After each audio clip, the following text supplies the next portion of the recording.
I think if you're a fan of the old Ford Capri, which really had that sort of racing feel to it, you're not going to like this feature. But for everybody else, I think you're gonna love this feature. The car has achieved an efficiency, so I do not go off the range number shown in the dashboard, because that is always being guesstimated by the car. I go by the fact that we know the battery size in the car and we know the efficiency. It's sort of like the miles per gallon, but in electric age terms. It is the kilowatt hours per 100 kilometers, and the car has consumed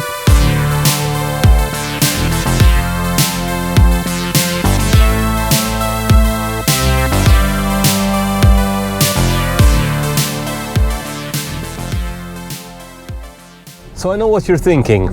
Luke, you're not old enough to remember the old Ford Capri. And you'd be right. I'm not old enough to remember the end of production of the old Ford Capri.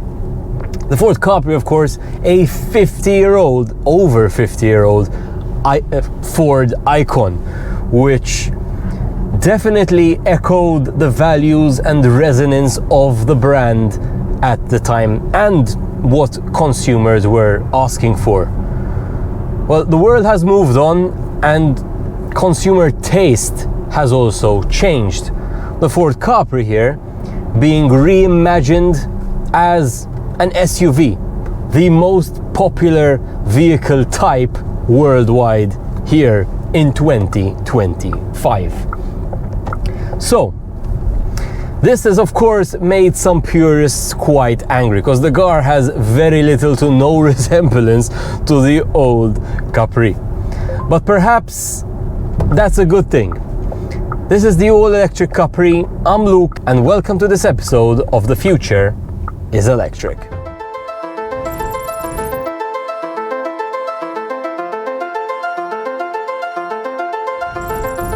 So a little bit more of an introduction to the car. Of course, this is the second of two videos I'm recording on the Capri. My first video focusing exclusively on the tech of the vehicle, that is being linked down below if you haven't seen it. So 3 battery size options to choose from. A 52 kilowatt hour usable, which is going to give you around 380 kilometers of range. A 77 kilowatt hour usable, which is actually the version I have today, known as their extended range version. Both those two models with a single motor at the rear of the vehicle. And then there is a step up, the performance version, which gets an even bigger battery and 2 motors, one in the front and one in the rear. So for today I have the 77, that's the one in the middle, kilowatt hour battery, which is actually the model from all of them, which should give us the most amount of range essentially. And I am conducting a real world driving test, as I do with all the cars I test on the channel, to see what the actual figure is here on real world roads in Malta, because the car should achieve more than 600 kilometers on a single charge with this battery and in this base level trim. Talking about the trims, you've got 2 to choose from: either the base variant, which is again what I have here, or the premium version. I'll tell you a bit the differences in a second, but in the premium version you actually get bigger tires, which actually reduces your range. So I have the version which should give us the most amount of range here. Alright, so base model and premium version, these are the exact 2 same choices we had in the Ford Explorer, which is, you could say, this car's, especially from the interior, identical twin, because they genuinely look nearly 100% alike, except for a few differences which you'll only notice if you're actually looking for them. So what's the difference between the base level and the premium version? So I did drive the premium version in my Ford Explorer review, so if you want to check out the premium features I'm talking about, you can go see it in that review. But for today we have the base version, so I get a different trim level here. We do not get the ambient lighting in the car, we do not get the glass sunroof. We do not get the bigger tires, as I already said, so we do miss out on these. The sound system is not the B&O Premium, although the sound bar, which visually looks great right here in front of the steering wheel, is sort of still present here. So you do lose a few of these, let's call them creature comforts, but all in all, these are more or less the differences between the base and premium version.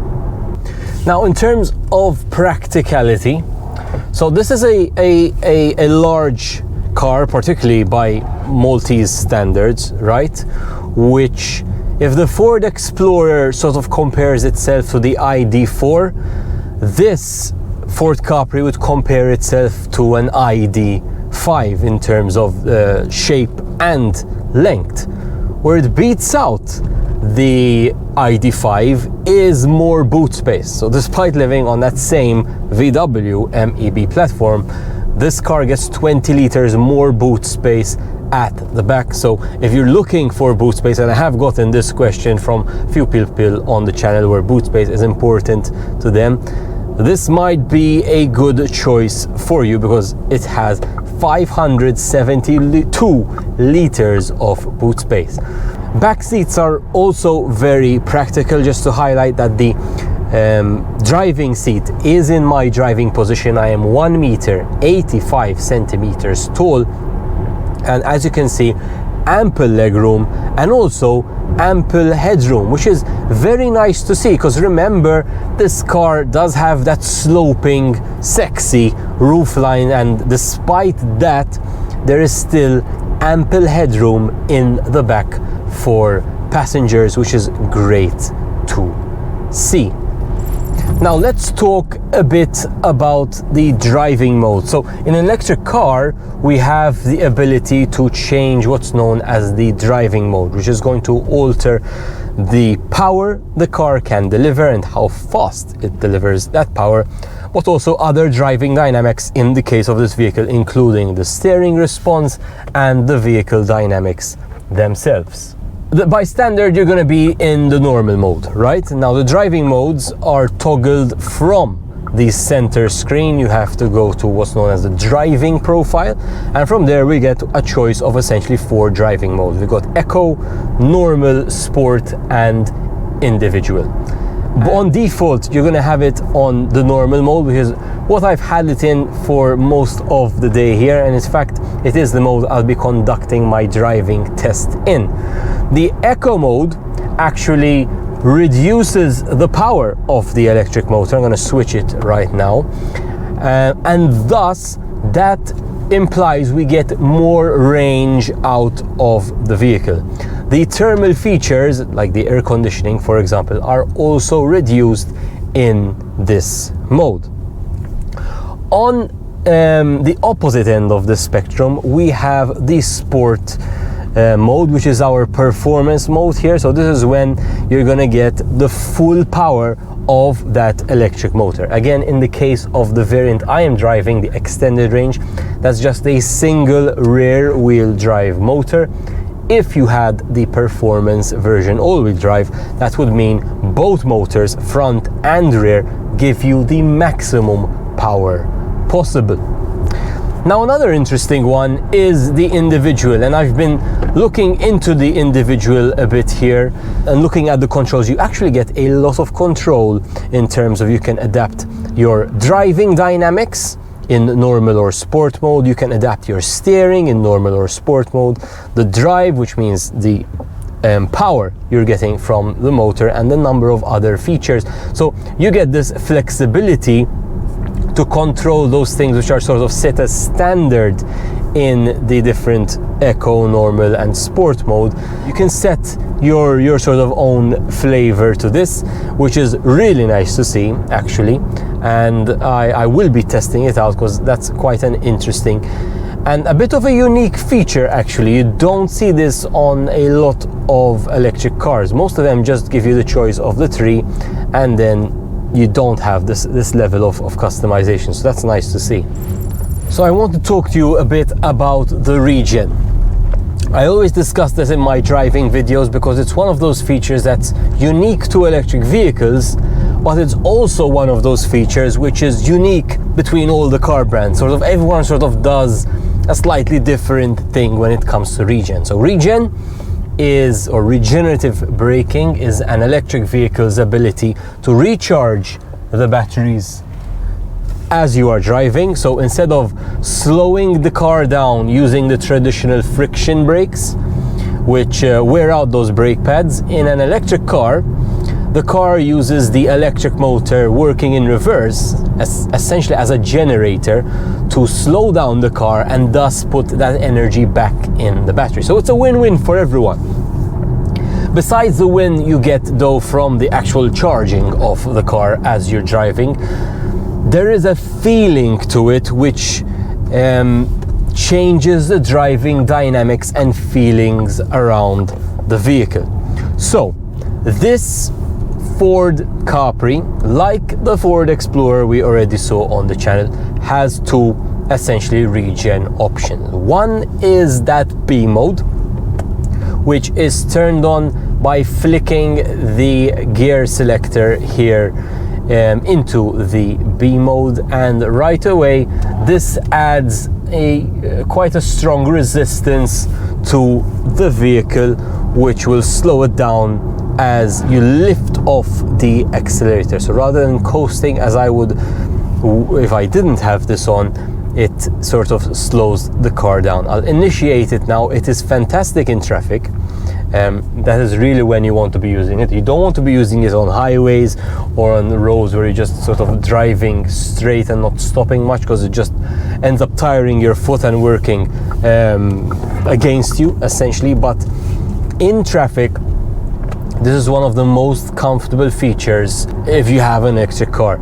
And the B mode, as I said, in this MEB platform is by far one of my favorite, if not my favorite, B mode from all the cars we've seen on the channel. We are missing out on a few things which other brands do, such as paddle shifters to control the regen, or one pedal driving, which this car does not have. But in terms of the B mode, it is a very solid experience which really makes the drive very comfortable. Now, I've switched it back to the normal drive mode, so I've turned off B mode because I want to highlight that this also has another hidden regen mode, and that is the adaptive regen. So adaptive regen uses the front-facing camera in the car to essentially analyze the situation in the road, be it the traffic or if you're approaching a roundabout, etc., to preempt braking. So for example, let's see if it works here. So I'm accelerating now, the car in front of me has started to brake. I have not applied the brakes myself, but the car did slow down. So once it sees those brake lights coming on in front of me, it starts to slow down the car, and it's doing this to preempt the inevitable, which is we need to stop. But also it is using this advantage to charge the battery at every instance possible, which is very nice to see. I do love the adaptive regen in this car. I think it works very nicely. It is something you have to be told about, because it might take you a bit by surprise and you're like, what on earth is the car doing? It's driving itself. So you really need to sort of understand how this works for you. I think if you're a fan of the old Ford Capri, which really has that sort of racing feel to it, you're not going to like this feature. But for everybody else, I think you're gonna love this feature. Alright, let me walk you through a bit the interior design of this vehicle. Honestly, when you're sitting in here, it is practically nearly identical to the Ford Explorer. Steering wheel, nice and comfortable. The slight design change here at the bottom of the steering wheel, a bit reminiscent to the old Capri. The gear selector is the same like we saw, quite easy to use actually. Drive, B mode is activated, your regen from there, and reverse neutral and the parking brake, etc. from there. One thing I like about these MEB platforms is basically to turn on the car. It notices that you've sat down, so your butt is on the seat. Press the brake, car is now on. I really like it a lot, the fact that you don't have to press anything, and sort of that's the initiation procedure. Now, what immediately takes your attention is the huge 14-inch screen at the center of the cabin, coupled with the second screen in front of you, the driving cluster over here. Both have a very good resolution and quality to them, and a very as well good responsiveness to basically when you're tapping away. Interface exactly the same like we saw on the Explorer again, and from memory very similar to the Mach-E, which we also saw on the channel. I'm a fan of the screen. One of the nicest things is actually the fact that you can press this button here and you can sort of change the orientation, but the tilt level of the screen. And there's also a second sort of bonus to this, is that when it's tilted like this, it reveals quite a large compartment over here where you can put valuables, and if you lower the screen, lock the car, that compartment is locked and sealed essentially. So a nice place to keep your valuables. One thing I'm not a fan of in the screen is the graphics. They feel a bit dated in my opinion, but that might be just personal taste. What else do we have? So air conditioning controls, no physical buttons for those, they are down here. I know that may irritate some people, but in my experience with the car today, that hasn't been an issue. So climate control, and you do get dual climate zones here, left and right. So moving on down is the physical volume slider button, which I'll be honest, not my favorite. There is a volume slider button also on the steering wheel, also a touch button. I prefer the one on the steering wheel because it's literally just a swipe, and unlike the other physical buttons, not physical buttons, touch buttons on the steering wheel, the volume control, obviously as you're sort of raising it, you do get an audible response as the volume goes up. With the other buttons, and I know some people don't like this, is the touch buttons, and there is a bit of like reactiveness to when you're pressing them, but you never really know where you are unless you take your eyes off the road and look down upon them. So volume control, I would prefer doing it from the steering wheel. If you do, you end up using this one here. It is a bit annoying, I'll be honest, because the way it works is it's really fun. It's not like a minimum and maximum. It's sort of like a sort of continuous swipe you need to do to raise the volume. So swiping once from left to right doesn't achieve full volume. It's like a multiple swipe thing you have to do. So a bit awkward, I would say. Moving on back, wireless phone charger right here, but space for two phones, as you can see here. Works very nicely and very comfortable. Cup holders, again exactly like we saw in the Explorer, and this center console, which is one of the biggest center consoles I've ever seen in a car. Actually, I've only ever seen something this big in the Explorer. The reason being, of course, this is built on an all-electric architecture, which means the car does not need a center tunnel.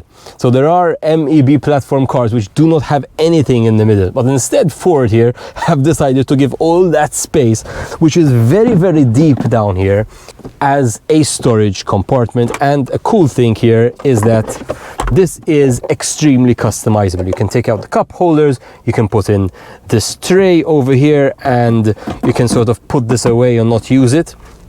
So that's very nice to see. On the door here we have the window switches. You only get a pair, so left and right, and then you have to press the rear button to make the windows at the back work. Personally, I like this. I don't mind it at all. You generally open the front windows anyway and rarely the back windows, so the fact that that's there is actually something I like a lot.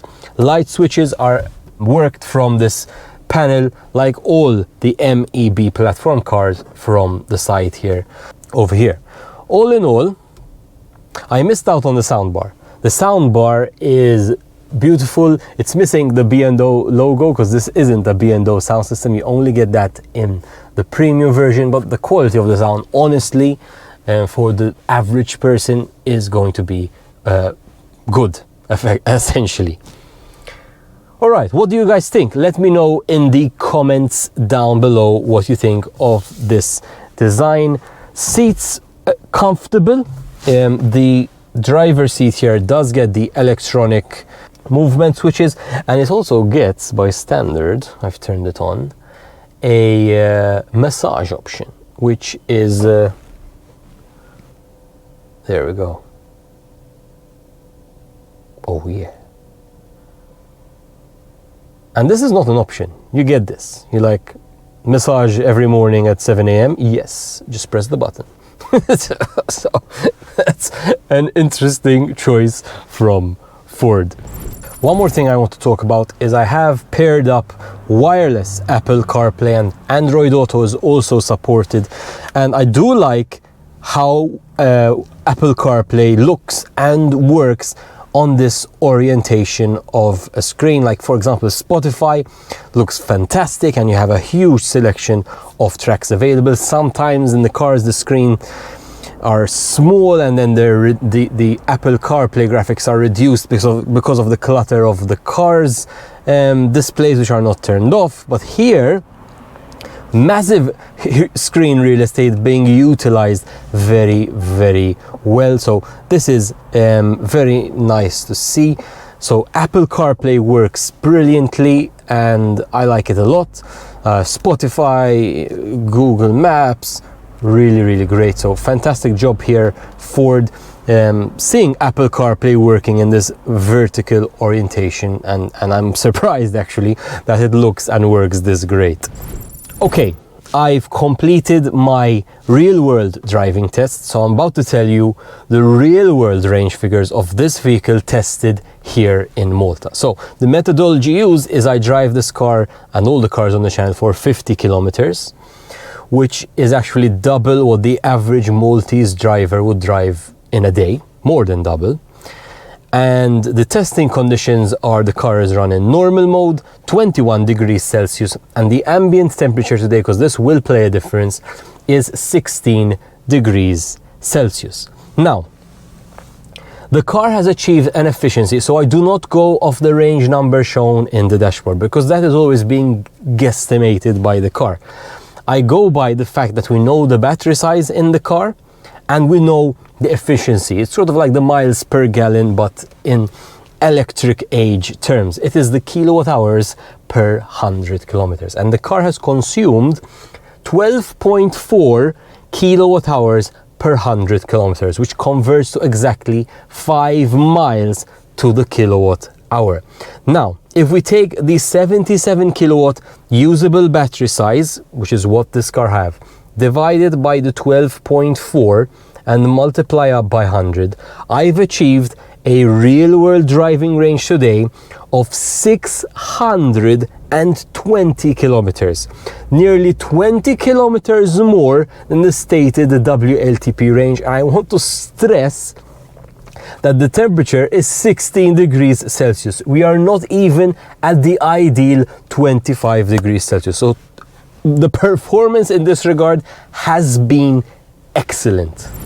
It's worth noting that the 12.4 kilowatt hour efficiency I got today is better, quite a bit better, than the 14.1 I got when I tested the Ford Explorer, despite the temperature getting colder since I recorded that.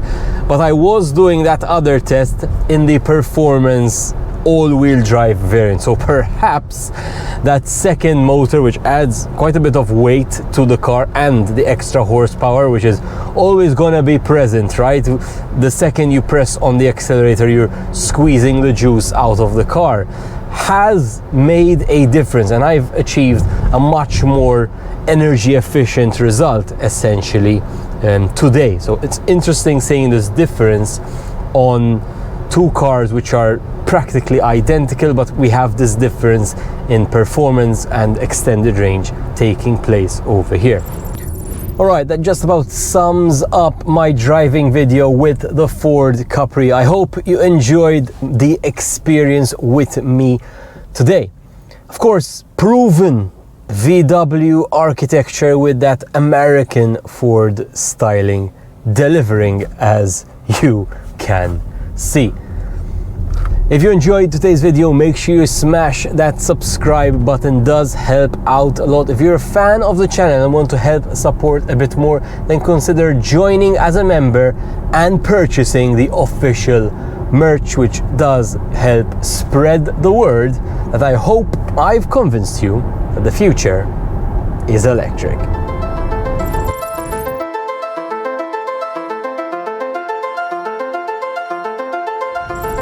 Hi guys, again, thanks so much for watching. If you're enjoying the content, make sure you hit the subscribe button over here. If you're a frequent viewer and you want to help support the mission a bit more, then consider joining the channel over here. Want to see more videos like this one? Links over here as well.